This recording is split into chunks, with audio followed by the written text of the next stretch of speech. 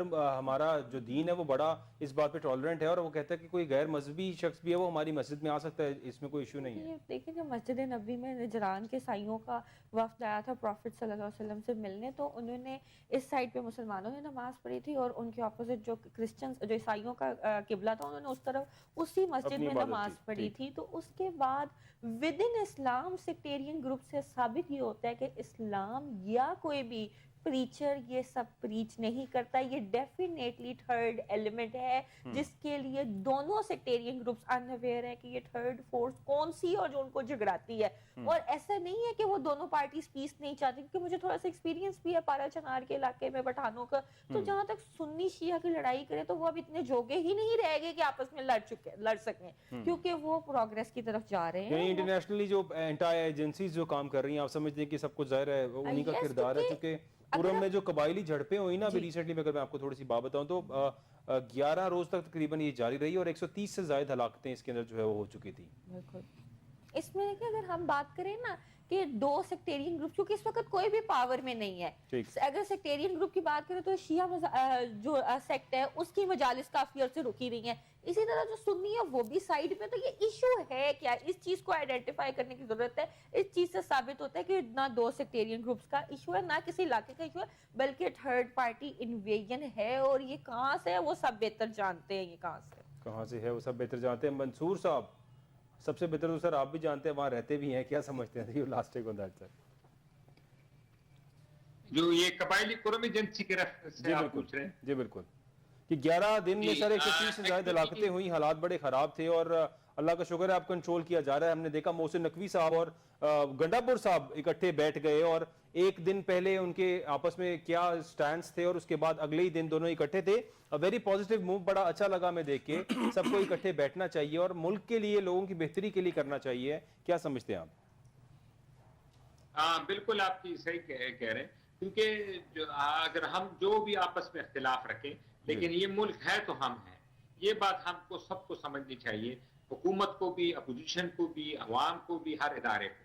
اور جو قبائلی علاقوں میں جو امن و امان کے حوالے سے آپ نے سوال پوچھا, وہ جو ہمارا سب سے بڑا ایک ڈرا بیک ہے خاص کر بلوچستان اور کے پی کے اور ٹرائبل ایریاز کی میں آپ کی بات کروں تو جو ہمارا جو پورس بارڈر ہے جو یہ چترال سے شروع ہوتا ہے باجوڑ, اور باجوڑ سے پھر یہ خیبر ایجنسی اور خیبر ایجنسی نارتھ اور ساؤتھ وزیرستان سے, اس کو کنٹرول کرنا, حالانکہ یہاں پہ بیریئر لگائے گئے, یہاں پہ کافی امپرومنٹ کی گئی مانیٹرنگ وائز, بارڈر پہ بھی سی سی ٹی ویز وغیرہ لیے گئے, لیکن یہ ایک بہت بڑا بارڈر ہے, اس کو ہیومنلی پاسبل نہیں ہے. اور پھر ہمارے جیسے ملکوں جہاں پہ فائنینشیل کانسٹرینٹ بھی ہیں, جہاں پہ ہم دفاع پہ اتنے پیسہ نہیں لگا سکتے کیونکہ ہمارے باقی خرچے ہیں, قرضوں تلے ملک ڈوبا ہوا ہے, تو اس وجہ سے یہاں پہ درے بنے ہوئے ہیں, ان دروں میں راستے بنے ہوئے ہیں, وہاں پہ خچر پہ, پیدل پہ کئی راستے ہیں. آپ دیکھیں نا تقریباً آپ کی 6 لاکھ میرا ملٹری فورسز ہے اور سب کچھ ملا کے آپ 6 لاکھ کو ایک بارڈر پہ تو نہیں رکھ سکتے.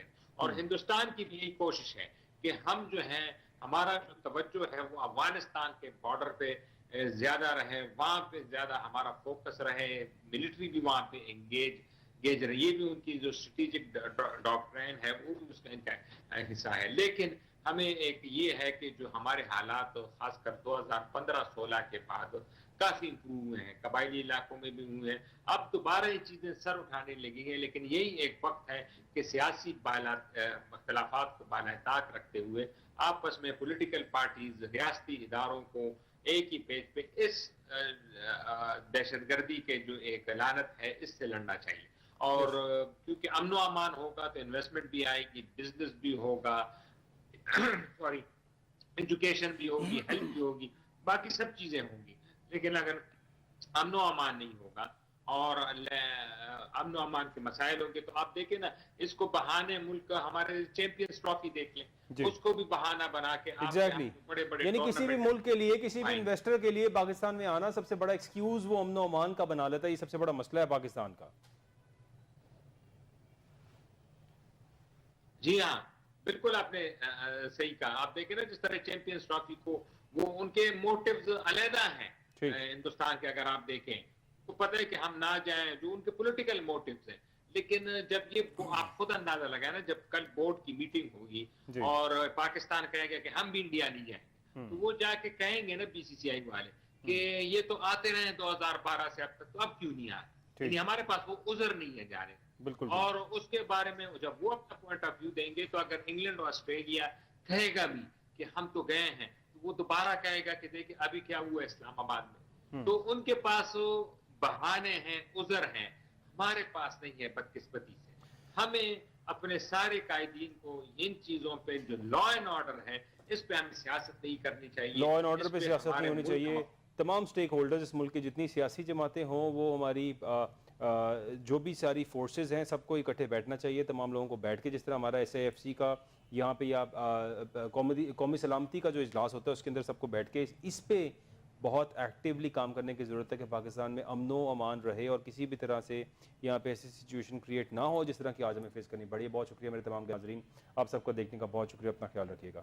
اللہ حافظ.